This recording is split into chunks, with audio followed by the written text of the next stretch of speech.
Pansit ba to? Di ko rin sure. Halika magluto tayo ng pansit bato pero own recipe ko to, hindi to yung original recipe. Hindi nga siguro obvious na mahilig ako sa pansit. Si Direk Andro kasi nagbigay ng pansit bato noodles. Katatapos ko lang magpansit pero wala akong magagawa, pansit is life. Samahan nyo ako today na magluto ng pansit bato pero hindi ito yung recipe ng mga taga Bicol guys ha. Ito yung pansit na gusto ko talaga at ginawa kong Chinese style dahil gumamit ako ng iba't ibang mga Chinese condiments at mga sahog. Shoutout kay Direk Andro na nagbigay ng pansit bato noodles na to. Ang pinakaunang step naman sa lahat ay ang pagpapainit, di ba nga? Kaya pinainit ko na ang wok at naglagay na nga ako ng mantika. Tapos ilalagay niya ang liver para maluto at mawala yung lansa niya guys. Hinalo-halo ko nga lang ng konti para even ang pagkaluto.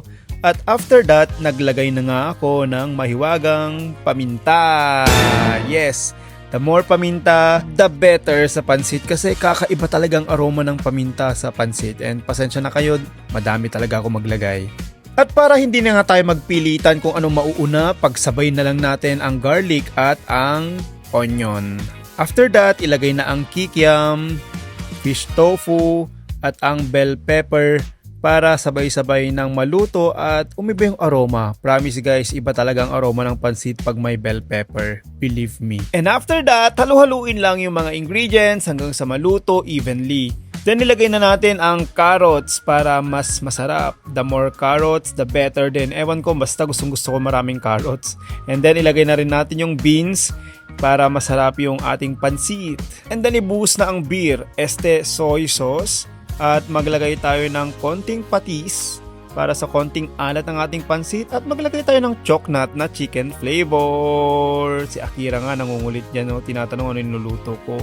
And ilagay na natin ang pansit bato na noodles. Ayan guys, pansit bato. Di mo sure, ilagay na lang natin. Pagkalagay ko nga ng noodles ay kumuha ko ng nawasa at hindi ako makakuha ng maayos kasi si Akira ay nasa tabi ko na parang curious na curious sa mga niluluto ko pero mahilig rin siya sa pansit. Take note, mahilig siya talaga sa pansit since 1 year old. Hinayaan ko lang na maluto ng konti and then hinalo-halo ko na guys and naaamoy ko na, nasarap talaga siya, grabe. Sino ba mahilig sa pansit dyan? Comment naman kayo. And may naalala ko nung college ako, ewan ko ba nagple-play sa utak ko yung if there's one thing that I don't want to rebel, that is being unfair. Well, anyway, lagay muna natin yung cabbage.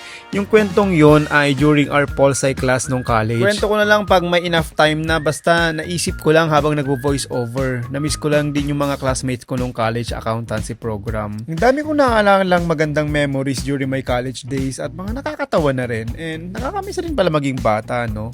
So, eto na nga ang ating pansit bato na di mo sure kung pansit. Basta pansit yan. Sabi nga ni Hazel Sheffy, luto na!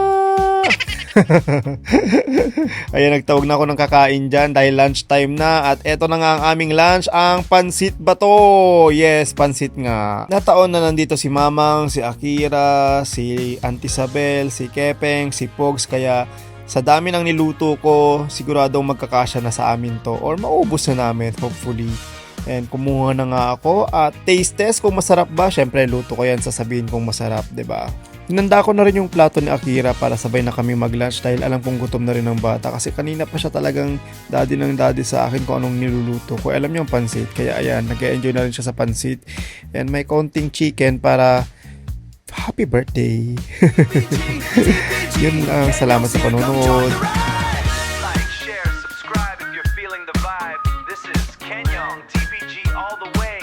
Ruben Shem, TPG, good vibes only with Kenyong, baby.